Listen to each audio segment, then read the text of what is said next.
This story is brought to you by tapeatale.com. तो अगर पहला इश्क जख्म था ना, पहला इश्क अगर जख्म था तो दूसरा इश्क मलहम। अगर पहले इश्क ने मुझे सिखाया कि मुझे क्यों प्यार करना चाहिए, तो दूसरे इश्क ने मुझे सिखाया कि मुझे क्यों प्यार करना चाहिए। आपने कभी किसी नई माज़ा की बोतल के खाली हो जाने पर उसमें पानी भर के पिया है?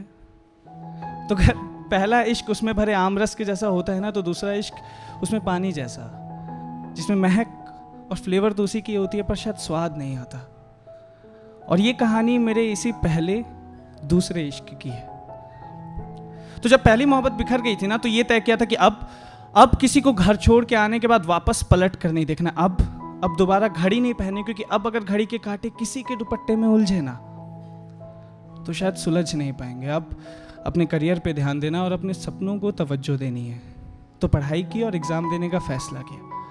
एग्ज़ाम की डेट तय हुई 4 दिसंबर। शहर जयपुर की ट्रेन पकड़ी और जयपुर की ओर निकल गया।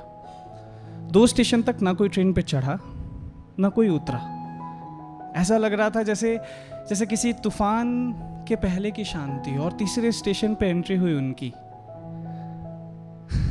मीरा राजपूत, कद 5.5 फीट, एक वाइट कलर की शर्ट, एक ब्लू डेनिम, कानों में ईयरफोन्स, आंखों पे वेटर्स, बाल खुले और हर उस एक चुंगम की बाइट पे बेशुमार कूलनेस।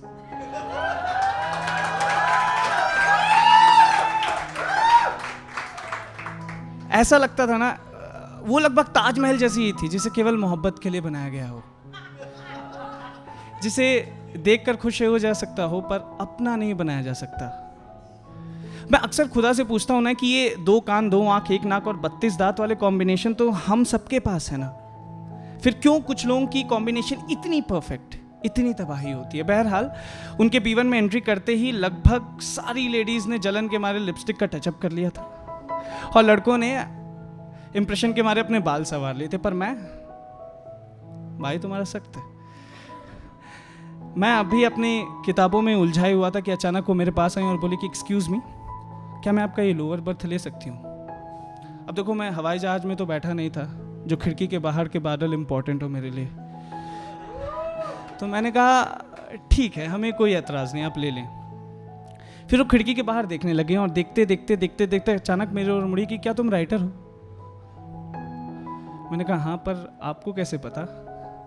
उन्होंने कहा कि बस पता है। मैंने पूछा आप क्या करती हैं? उन्होंने कहा कि बरखुरदार, इंट्रोडक्शन करने के सिलसिले में सबसे पहले नाम पूछा जाता है, तो नाम पूछो तुम मेरा। ठीक है, तो नाम क्या हुआ आपका? उन्होंने कहा मीरा। और फिर जैसे मीरा रुकी ही नहीं, उन्होंने लगभग मुझे सब कुछ बता दिया, जैसे कि विराट कोहली उन्हें कितना पसंद है, जैसे कि कैसे वो क्लास 8 में पहली बार अपनी साइकिल से गिरी थी और अपना घुटना छिला लिया था, कि जैसे उन्हें कद्दू बिल्कुल पसंद नहीं। वैसे कद्दू हम में से किसे पसंद है? उन्होंने ये भी बताया कि उन्हें कोल्ड कॉफ़ी काफ़ी पसंद है। और बताते बताते अचानक मुझसे पूछा कि तुम्हें क्या पसंद है? हमने कहा कि कोल्ड कॉफ़ी तो नहीं, हाँ पर चाय के बड़े शौकीन हैं हम, वो भी एक्स्ट्रा अदरक वाली। शाम को चाय का वक्त हुआ तो मैंने चाय खरीदी। चाय जब ख़त्म हुई तो उन्होंने कहा कि चाय के पैसे। मैंने कहा कि कद्दू और कोहली के बीच ये पैसे कहाँ से आ गए? हम ये लेज़ी और लापरवाह लोगों की एक कौम होती है जो अक्सर बैग से लैपटॉप या किताबें निकाल लेने के बाद चेन बंद करना भूल जाते हैं। तो रात का जब वक्त हुआ और मिडिल बर्थ उठाई गई, तो बैग से मेरी चीज़ें फर्श पे जा गिरी।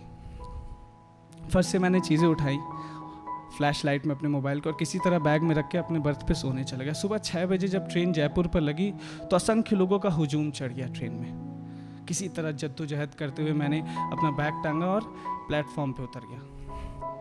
पर फिर याद आया कि मीरा को तो अलविदा कहना ही भूल चुके हैं। पर यह भी तो तय किया था ना कि अब किसी को छोड़ के आने के बाद वापस पलट कर नहीं देखना है। तो अपने सेंटर की ओर निकल गया। इम्तिहान चालू होने में 1 घंटा था, तो बैग से जैसे कि ID proof, pencil, eraser, pen वगैरह निकालने लगा तो मेरे होश और तोते दोनों उड़ गए, क्योंकि मेरे एडमिट कार्ड नदारद था। एक अनजान शहर में जब आपका एग्जाम 1 घंटे में चालू हो और आपका एडमिट कार्ड आपको ना मिल रहा हो ना, तो टेंशन गॉड लेवल की होने लगती है। मैंने एग्जाम ऑफिशियल से बात, बैग और रिक्वेस्ट तीनों की, पर उन्होंने कह दिया नहीं। हताश बैठा ही था कि पीछे से आवाज़ आती है, राइटर साहब कुछ खोज रहे हैं क्या? मैंने पलट कर देखा तो वहाँ पे मीरा खड़ी थी, हाथों में एडमिट कार्ड लिए। और बस उसी पल लगा जैसे कि यही तो वो चीज़ है जिसकी मुझे कब से तलाश है। आगे मेरे पास वो कहती हैं कि वैसे आप टेंशन में काफ़ी क्यूट लगते हैं। All the best sir. और अचानक इम्तिहान की घंटी बज गई और मैं एग्ज़ाम देने अंदर चला गया। एग्ज़ाम जाते जाते मैं जा ही रहा था कि उन्होंने पीछे से आवाज़ लगाई कि मिलना। हमने कहा कि हाँ वही, हम मिलेंगे कैसे? तो उन्होंने कहा कि दस्तूर रहा ना तो मिल ही लेंगे। एग्ज़ाम देने के बाद जब मैं लौटा एग्ज़ाम के बाद, तो अब बस एक ही मकसद था जीवन में कि मीरा को खोजना है। स्नैपचैट, फेसबुक, ट्विटर, इंस्टाग्राम सब पे कोशिश की, पर मीरा कहीं नहीं मिले हमें। हताश लौट ही रहा था कि बटवे में से 10 का एक नोट निकला जिस पे एक और दस्तूर लिखा था और दूसरी ओर मीरा का फ़ोन नंबर। तो ये एहसास हुआ ना कि वो लोग जो कहते हैं कि ज़िंदगी में उन्हें मोहब्बत एक बार होती है, वो झूठ कहते हैं। मैंने उन्हें कहा कि हाय चाय। उन्होंने कहा कि जयपुर के आज़ाद चौक पे सबसे फेमस चाय मिलती है, आएंगे ना? बात सिर्फ इतनी सी है कि अगली बार आपसे कोई खूबसूरत सी लड़की आपका लोअर बर्थ मांगे ना, तो उसे ज़रूर दे दें। शुक्रिया।